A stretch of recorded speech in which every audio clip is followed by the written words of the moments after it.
ಸುಮಾರು 18ರಿಂದ 20 ವರ್ಷಗಳಿಂದ ಗುತ್ತಿಗೆ ಆಧಾರದ ಮೇಲೆ ಕಾರ್ಯನಿರ್ವಹಿಸುತ್ತಿರುವ ಆರೋಗ್ಯ ಇಲಾಖೆ ನೌಕರರು ಹುದ್ದೆ ಕಾಯಂಗೊಳಿಸುವಂತೆ ಆಗ್ರಹಿಸಿ ಅನಿರ್ದಿಷ್ಟಾವಧಿ ಮುಷ್ಕರ ಆರಂಭಿಸಿದ್ದಾರೆ. ಮಧುಗಿರಿಯ ಸಾರ್ವಜನಿಕ ಆಸ್ಪತ್ರೆಯ ಸಿಬ್ಬಂದಿ ಅನಿರ್ದಿಷ್ಟಾವಧಿ ಮುಷ್ಕರ ನಡೆಸುತ್ತಿದ್ದು, ರಾಜ್ಯ ಸರ್ಕಾರ ಕೂಡಲೇ ಬೇಡಿಕೆ ಈಡೇರಿಸಬೇಕೆಂದು ಒತ್ತಾಯಿಸಿದ್ದಾರೆ. ಕಳೆದ ಬಾರಿ ನಾವು ಮುಷ್ಕರ ಮಾಡಿದ್ದ ವೇಳೆ ಇಂದು ಅಧಿಕಾರದಲ್ಲಿರುವ ಕಾಂಗ್ರೆಸ್ ನಾಯಕರು ನಮ್ಮ ಮನವಿ ಆಲಿಸಿ ನಮ್ಮ ಸರ್ಕಾರ ಬಂದಾಗ ಬೇಡಿಕೆ ಈಡೇರಿಸುವುದಾಗಿ ಭರವಸೆ ನೀಡಿದ್ರು.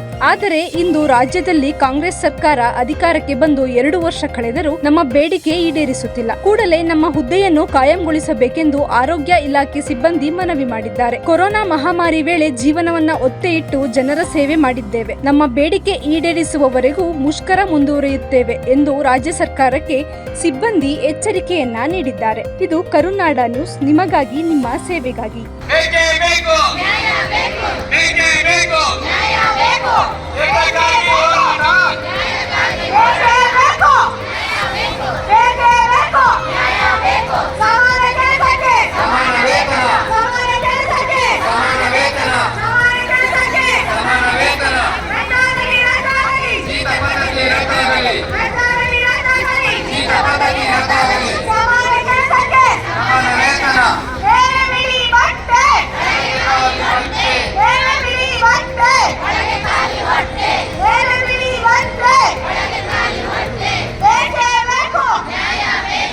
ಪರವಾಗೇ ಇದ್ದೀವಿ.